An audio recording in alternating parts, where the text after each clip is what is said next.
আসসালামু আলাইকুম।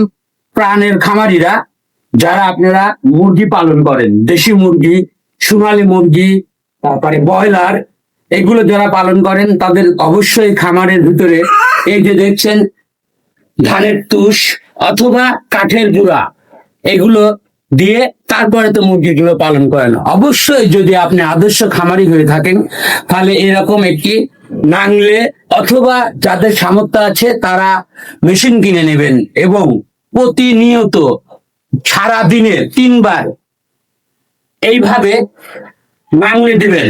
এই নাংলে দিলে আপনার ঘরে যে এই মুরগির ঘরে যে গ্যাসটা হয় সেই গ্যাসটা অবশ্যই দূর হয়ে যাবে। এই গ্যাসের কারণে কিন্তু মুরগির বাড়তি সমস্যা হয়, অনেক অসুখ বিসুখ হয়ে থাকে।